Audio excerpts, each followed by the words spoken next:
గత కొన్ని సంవత్సరాల నుంచి చైనాలో పరిస్థితులు ఏమంత బాగోలేవు. ఒకవైపు జననాల రేటు గణనీయంగా పడిపోవడంతో దాన్ని పెంచేందుకు ఆ దేశం ఎన్నో తిప్పలు పడుతోంది. యువతలో పెళ్లిళ్లపై ఆసక్తి కలిగించేందుకు రకరకాల పథకాలను తెస్తుంది. మరోవైపు యువత ఏమో నిరుద్యోగ సమస్యతో కొట్టుమిట్టాడుతోంది. ఉన్నత చదువులు అభ్యసించిన ఉద్యోగాలు దొరక్క తలలు పట్టుకుంటున్నారు. పోటీ వాతావరణం ఎక్కువగా పెరిగిపోవడమే ఇందుకు కారణం. ఈ నేపథ్యంలోనే నిరుద్యోగ సమస్యకు చెక్ పెట్టేందుకు ఒక వినూత్న పద్ధతిని పాటిస్తున్నారు. తల్లిదండ్రులే నిరుద్యోగులకు జీతాలిచ్చేలా ఓ విధానాన్ని తెచ్చారు. మన భారతదేశంతో పోలిస్తే విదేశాల్లో లైఫ్ స్టైల్ చాలా భిన్నంగా ఉంటుందన్న విషయం అందరికీ తెలిసిందే.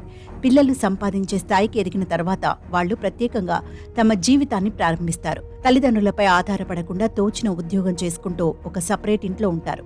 ఒకవేళ ఉద్యోగం లేకపోయినా చిన్న చితక పనులు చేసుకుంటూ విడిగానే ఉంటారు తప్ప తల్లిదండ్రులతో కలిసి ఉండరు. అయితే చైనాలో నిరుద్యోగ సమస్య పీక్ స్టేజ్కి చేరిపోవడంతో నిరుద్యోగులంతా తమ తల్లిదండ్రుల వద్దే ఉంటూ జీతాలు తీసుకునేలా ఒక కొత్త ఉద్యోగానికి శ్రీకారం చుట్టారు. ఫుల్ టైం పేరుతో పిల్లలు తల్లిదండ్రుల వద్ద ఉంటూ వారి నుంచి జీతం అందుకుంటారు. తల్లిదండ్రుల వద్ద పూర్తి సమయం గడుపుతారు. వారికి ఎలాంటి కష్టం రాకుండా బాగోగులు చూసుకుంటారు. అలాగే ఇంటి పనులన్నీ చేసి పెడతారు. అంటే పేరెంట్స్ కోసం వంట చేయడం, గిన్నెలు కడగడం, ఇల్లు శుభ్రం చేయడం వంటి పనులు చేస్తారు. తల్లిదండ్రులు ఏం చెప్తే అది చేయడమే వాళ్ల పని.